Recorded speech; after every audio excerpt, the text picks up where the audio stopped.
Yeah, we back. Now today, man, we're going to talk about it, man. Burna Boy has responded to the noise and the chit chat happening on social media.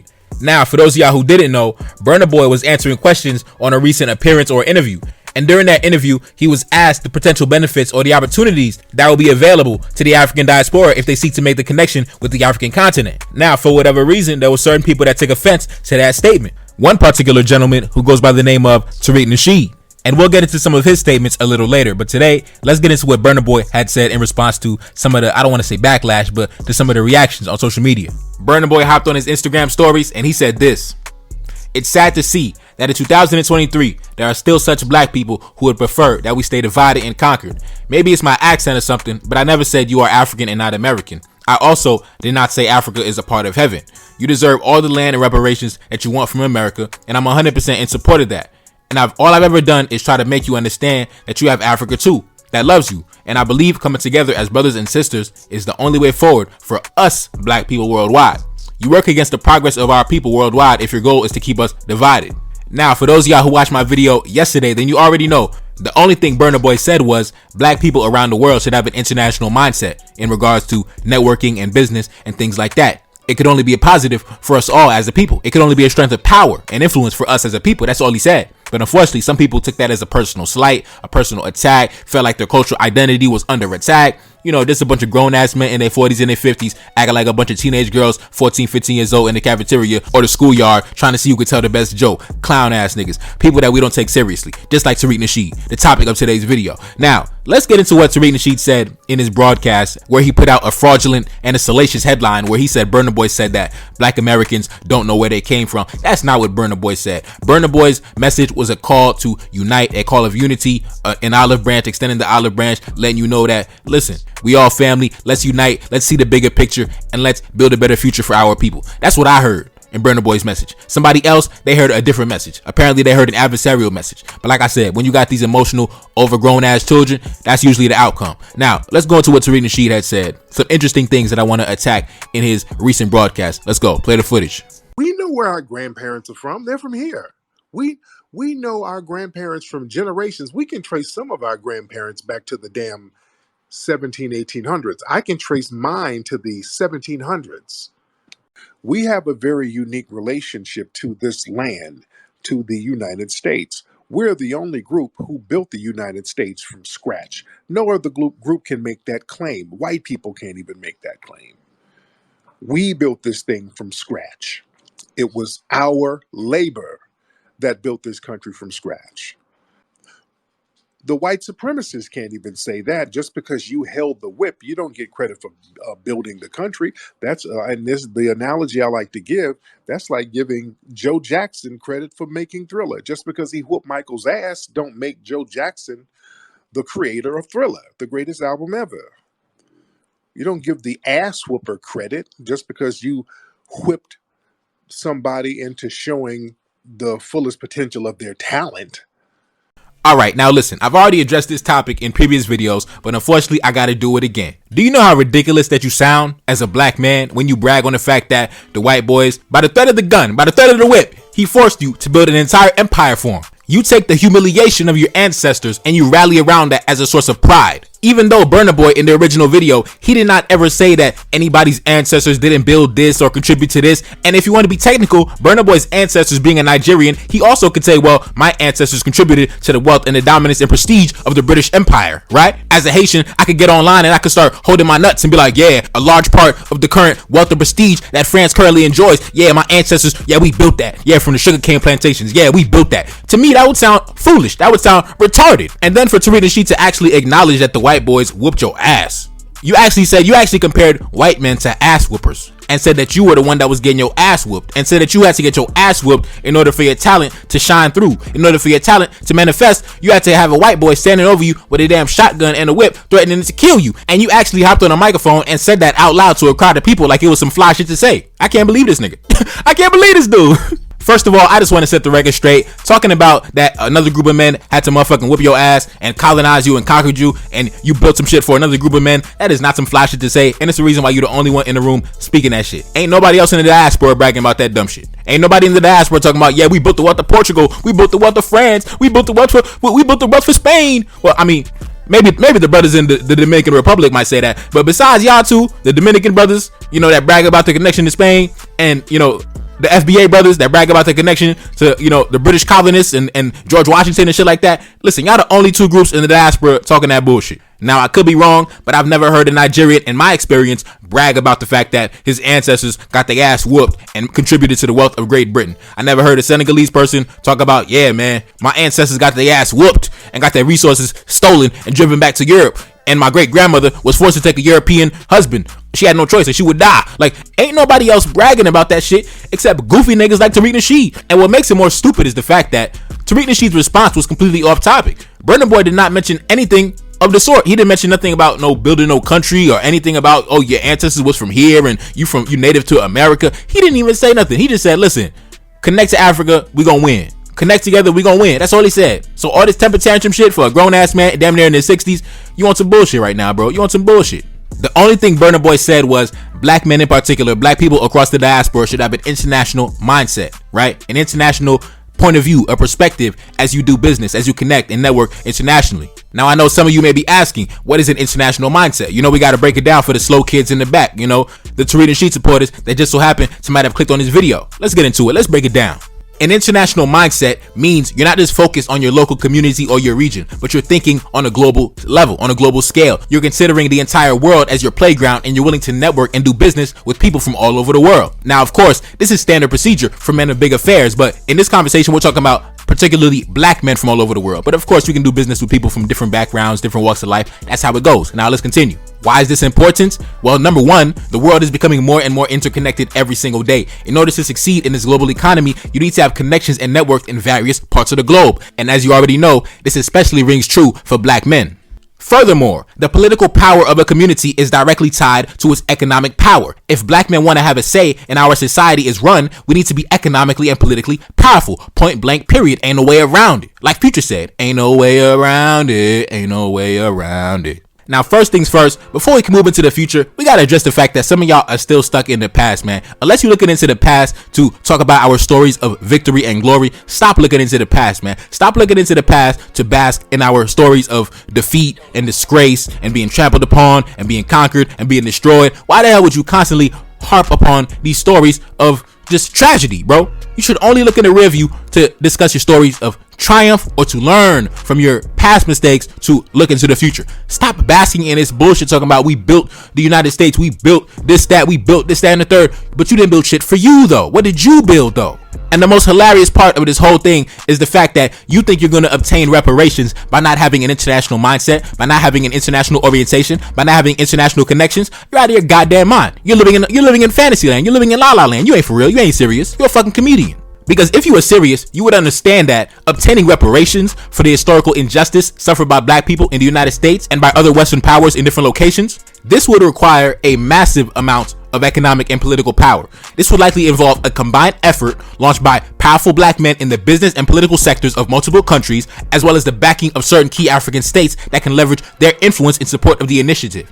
Nations typically act in their own self-interest, and as such, it's unlikely that the United States and their other Western powers and their strategic allies would willingly pay reparations unless their hand is forced. Now, me personally, I don't even know why Burna Boy even addressed the topic of reparations, because he didn't even mention anything of the sort. They took his own words and tried to spin a narrative that he did not even say, right? Listen, tried to put a whole salacious headline against that man that he did not even say, right? But like I said, when you're forcing a narrative, you got to come up with a bunch of bullshit to justify whatever bullshit that you're pushing, whatever narrative that you're pushing, whatever line that you're holding, and also keeping your audience engaged. And like I said, this guy Tariq Nasheed, his own people would say that he's just an entertainer, just a fucking comedian, a clown show, a clown, right? Someone to point and you can laugh to. No one to be taken serious. But regardless of that fact, we still got to address him because we cannot let bullshit go unaddressed. Now, let's continue. Now, as it relates to the topic of reparations, due to the fact that it was multiple nations engaged in the trade, right? It wasn't just the United States. It was the French, it was the British, it was the Portuguese, among other world powers. Obviously, if one of them pays, they all have to pay. That's why all of them are holding the line, and they all agreed that they're not going to pay a goddamn dime. Because if one of them capitulates, if one of them pays, they all have to pay. So they all silently agree that we ain't going to pay shit. So you can't pay, and I'm not going to pay, and he ain't going to pay. So that way, ain't nobody going to pay. And the topic of reparations is nothing new. The Western powers have already let it be known what they feel about the topic of reparations. Back in 2003 or 2004, when the Haitian government had requested, I believe, $21 billion from the French government, What happened was George Bush and the French president at that time got together and overthrew that government and sent that Haitian president into exile somewhere in Africa. I forget, maybe South Africa or the Central African Republic, I forget. But yeah, they got him up out of there. So that right there should kind of let you know what the Western powers feel as it pertains to the topic of reparations. I don't think they're very, enthusiastic about that topic. And I think they'll go to very extreme measures to make sure that they never pay a single dime. And if you ask me, I think their attitude towards reparations is, nigga, you want that money, you better come get it then, nigga. You want that money, you better grab your gun and come get it. You ain't gonna do shit. I think that's their attitude towards reparations. They're basically saying, if you want that money, do something about it then, nigga, because we ain't gonna pay shit. I think that's their attitude, if you ask me. Of course they're gonna give you the political answer, but the politically incorrect answer, in my opinion, I think that's how they feel, because that's what their actions show me. And as a black man of intelligence, I tend to live in reality. I do not live in la la land and fantasy land like these old ass goofball ass niggas. Now let's continue. First of all, for reparations to become a reality, black men would need to become powerful on an international level, similar to the Jews and the Chinese, who have been able to wield significant economic and political influence in the global arena. To achieve this level of power and influence, black men will need to focus on building successful businesses and accumulating wealth on a large scale, as well as developing strong political networks and alliances around the world. This will require a sustained and coordinated effort, as well as a willingness to work together towards a common goal. So obviously these dudes with Tariq Nasheed's mindset, these tribal regional dudes focus on their little pocket of space in the world, their little geographical location. Nigga, you never gonna win in this global arena, bro. You never gonna win. You always gonna be in the back of the bus. You always gonna be under somebody's boot because you're not thinking on the international level like Burna Boy said. Everybody gonna always run laps around you because you're not coming to the game with the proper mindset to win, to conquer, to dominate, to succeed, to prosper. You coming on bullshit. You coming to play games. You coming for the little league bullshit. We coming to play in the major leagues, bro. And I think a separation needs to be made between black men who have an international mindset and black men who have a regional, local, just a local joker mindset. You know what I mean? At the end of the day, a tribal or a regional mindset can limit a group's ability to compete on an international level. In today's globalized world, success and power are often achieved through international business and networking. It's essential to understand and operate within this framework. The game of power is driven by politics, which in turn is driven by economics. To have political power and influence, a group must have economic power and influence. By engaging in international business and networking, black men can gain the economic power needed to influence politics and shape policies that benefit our communities. You slow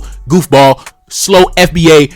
I built my country. We built the wealth of America. We stuck it here for America forever. Man, catch up, bro. We international with it. We global with it. Catch up, man. You niggas still in 1995 with it. Catch up, bro. It's 2023, bro. These Tariq Nasheed supporters talking like the Motorola Razr just came out. Man, catch the fuck up, bro. We international with it. We global with it. Catch up, man. It's the age of the smartphone, bro. It's the age of global communication, bro. It's the age of high-speed travel, bro. And y'all boys way too old to be sounding this slow. Now let's get back into it, man. Operating with a local mindset can limit an individual or a group's access to resources and opportunities around the world, as well as their ability to compete on an international level. This can result in a cycle of underdevelopment and marginalization, which can be difficult to break out of without significant effort and investment. By competing on an international level, black men can gain the economic and political power needed to influence policies and shape the discourse around our issues that affect our communities. This can result in greater opportunities and a more equitable future for our descendants. What do you dudes not understand? What do y'all boys not understand? Do we have to spell it out for you? Do we have to make it plain? I understand not every one of y'all graduated from goddamn school, but Jesus Christ, you can understand basic science and math. But in case some of y'all too slow and I'm sounding like I'm speaking Chinese, let me break it down. If we unite, we gonna win. If we work together, we gonna win. If we are disciplined, we gonna win. If we are patient, we are gonna win. Now, goddamn. And you would think for a guy like Tariq Nasheed, who allegedly is a student of history, so he claims, he would understand that our disunity is a large part of the reason why we are in the position that we are in today, because our ancestors failed to understand the value in unity, right? They got caught, they were so caught up in their own regional borders and their own personal kingdoms and nations, they couldn't really see the big picture. You would think that we would look back in the history books and see the mistakes made by our ancestors and not make the same mistakes. But at the end of the day, like I said, man, some of y'all boys really did not pay attention in history class or never picked up a goddamn book a day in your life.